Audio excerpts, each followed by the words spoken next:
we're coming back here, and we're actually going over the skill trees. Now, one thing that they'll mention here, and you'll notice here, is once you get an actual like skill, you're not just stuck with like the main skill. Like let's say if you pick Mordecai in Borderlands 1, you don't just have Bloodwing, or like Krieg in Borderlands 2, you just don't have the axe. You actually in Borderlands 3, you actually have your options between three different skills that you have. So right there we have the phase slam. We have phase grasp, which is lets you, well, we can read it. It's right there. So phase grasp, Amara summons a giant fist that bursts from the ground and locks the targeted enemy into a few for a few seconds. Some enemies are immune to being grasped and instantly take damage instead. And you can also see the skill duration is like set. They'll be locked away for like 7 seconds. Cooldown is 13 seconds. And if they're immune, they'll take 40 damage. So that's probably like against like bosses stuff. There's actually then there's phase cast. Amara sends forward an astral projection of herself, dealing damage to everything in her path. We actually see this later on in this gameplay reveal. It's kind of like you're shooting out Hadoukens, kind of like just like yeah, you shoot all your fists at people, and it's different elemental types. So really, you can do whatever you want with it. And last but not least, oh wait, that is the face cast. All right. And this is the phase slam. So Amara leaps into the air and slams the ground, dealing damage to all nearby enemies, knocking them out. And I wonder if they'll actually, one thing they'll mention is because there's so many different builds, people will even if you pick the same character, a lot of times people will go into different kinds of builds. That's good for co-op and stuff like that. I'm actually interested because they do hover over some of these abilities, and I'd actually be interested in reading what some of them do. So we have personal space, passive ability. Amara's weapon slot deal bonus damage based on the distance to a target. The closer the target is, the greater the bonus damage. That'll be great for shotguns. And bonus damage is 11%. Then we have clarity, passive ability. Amara constantly regenerates health. The lower her health is, the more powerful the regeneration.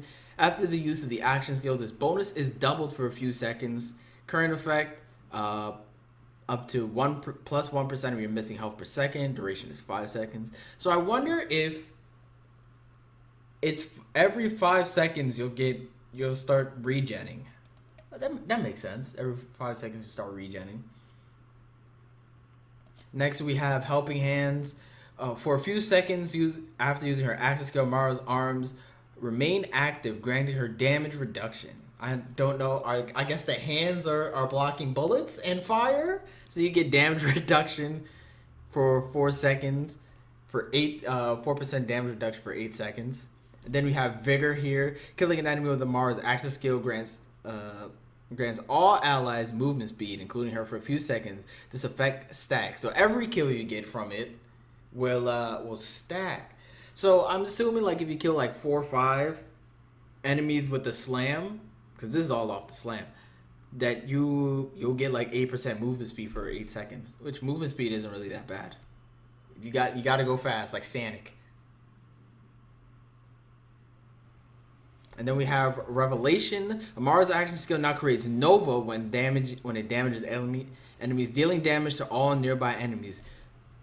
But it does reduce damage. You get the Nova skill and reduce damage. But it already does a lot, I'm pretty sure. So I wonder if it does Nova damage when it damages enemies. So if enemies are like get hit by it, do they produce Nova damage, or it's around you?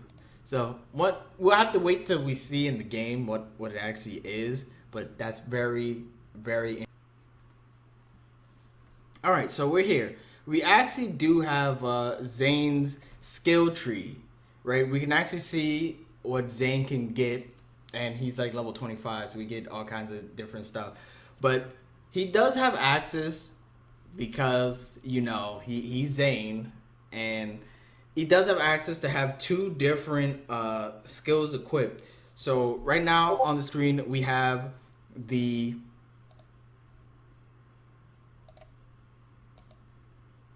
Right now on the screen, we have the Digiclone. Lets you spawn a digital clone of Zane. The clone stays in place but distracts and fires at enemies, so just like Zero's abilities. With LB and RB, while the clone is active, Zane Pressing LB or RB while the clone is active causes Zane and the clone to swap places. Duration is 18 seconds and cooldown is 29 seconds.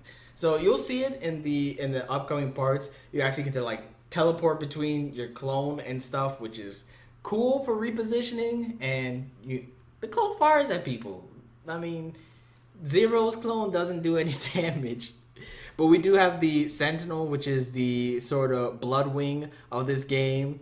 Even, rest in peace, my boy Bloodwing. We really out here. So send into battle an automated Sentinel drone that continuously fires through the environment with and attacks enemies with machine guns. Pressing LB or RB while Sentinel is active causes it to attack the enemy under Zane's crosshair, if any. So machine gun damage is 36, duration is 24 seconds, cooldown is 36 seconds.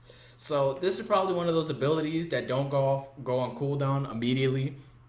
While it's active, it's still like you have to wait a whole minute before you can use it. I don't know, you actually have to wait a minute before you in between uses of the Sentinel. That goes by fast anyway.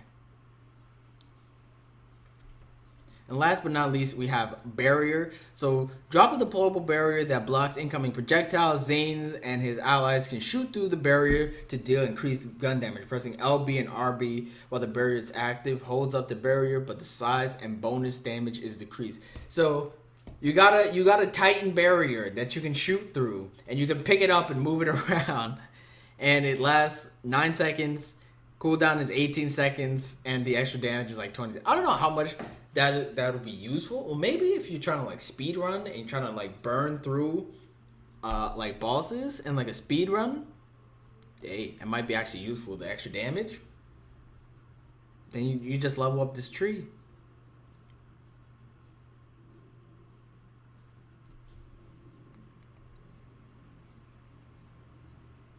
Benefits like healing, or even if you fire through it, it'll add elemental types to that.